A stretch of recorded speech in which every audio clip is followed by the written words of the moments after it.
அறிவு திருவிழா நடத்தி 4 நாளுக்கு அப்புறம் தான் அவங்களுக்கு தெரிஞ்சிருக்கு இப்படி ஒரு விழா நடக்குதுன்னு. அறிவு இருக்கிறவன் திருவிழா நடத்துறான்.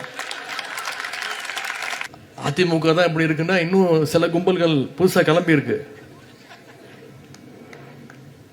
நாம என்னைக்கு அப்படி சொல்ல முடியாது. நம்ம அறிவு திருவிழா நடத்தி 4 நாளுக்கு அப்புறம் தான் அவங்களுக்கு தெரிஞ்சிருக்கு இப்படி ஒரு விழா நடக்குதுன்னு.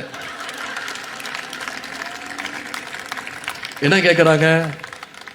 எப்படி நீங்க அறிவு திருவிழா நடத்தலாம்? யாரை கேட்டு நடத்துனீங்க? எதுக்காக நடத்துனீங்க? அறிவு இருக்கிறவன் திருவிழா நடத்துறான். அதுவும் அறிவு திருவிழால அவங்கள விமர்சிச்சு பேசிட்டோன்னு கோபம் வேற. எப்படி போலீஸை பார்த்தா திருடனுக்கு பயம் வருமோ, அதனால அறிவுங்கிற வார்த்தையை கேட்டாலே அவங்களுக்கு அதிர்ச்சி. சுகாதார மேம்பாட்டை பத்தி பேசும்போது கிருமிகளை பத்தி பேசாம இருக்க முடியுமா? கிருமிகிட்ட எப்படி நம்ம விலகி நிக்கணுங்கிறதுக்காகத்தான் பேசினாதான் சுகாதார மேம்பாட்டை பத்தி நம்ம தெளிவா பேச முடியும். அதுபோலத்தான் அறிவு திருவிழால கொள்கைகளை பத்தி பேசும்போது கொள்கையற்ற கும்பலுடைய ஆபத்தை பற்றி இங்க பேசியவங்க சில பேர் சுட்டி காட்டியிருக்கிறாங்க. இதையெல்லாம் நம்ம பொருட்படுத்த வேண்டிய அவசியம் இல்லை. திராவிட முன்னேற்ற கழகம் என்பதே ஒரு அறிவு இயக்கம்.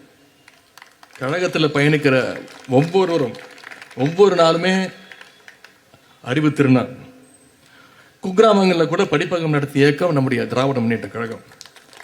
சலூன் கடை, டீ கடை, சைக்கிள் ஸ்டாண்டுன்னு சாமானிய மக்களையும் அரசியல் பேச வச்ச இயக்கம் நம்முடைய திராவிட முன்னேற்ற கழகம். நம்முடைய ஒவ்வொரு தலைவர்களும் நூற்றுக்கணக்கான பத்திரிகைகளை தலைமையேற்று நடத்தினாங்க. கழக முன்னோடிகள், முன்னாடி இருந்த முன்னோடிகளும் சரி, இப்ப இருக்கக்கூடிய அமைச்சர் பெருமக்கள் இருந்தாலும் சரி, சாதாரண நிர்வாகிகளா இருந்தாலும் சரி, இன்னைக்கு வரைக்கும் புத்தகங்கள் எழுதிட்டு இருக்கிறாங்க. நம்முடைய கழகத்துடைய மேடைகள் ஒவ்வொன்றும் கொள்கை வகுப்பறைகள்னு சொன்னா அது மிகையாகாது. கழகத்துடைய முதல் தலைமை அலுவலகம் பேர் அண்ணா வச்ச பேர் அதற்கு அறிவகம். அதன் பிறகு நம்முடைய கலைஞர் கட்சியினுடைய தலைமை நிலையத்தை கட்டினார். அதற்கு அவர் வச்ச பெயர் அண்ணா அறிவாலயம்.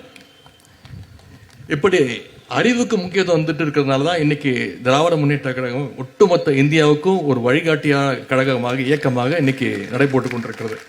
அதனால தான் அந்த உரிமையில தான் நாம் அறிவு திருவிழாவை நடத்துறோம். நாம இப்போ அத்தனை பேருக்கும் வெறுப்படைஞ்ச அத்தனை பேருக்கும் ஒரு சவால் விடுறோம். நீங்களும் நடத்துங்க, நடத்தி காட்டுங்க பார்ப்போம்.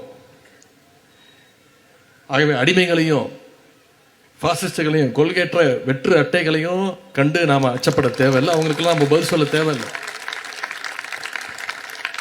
நிச்சயம் சொல்றேன், இந்த அறிவு திருவிழா கழக வரலாற்றுல என்னைக்கும் நிச்சயம் நீடித்து நிலைக்கும்.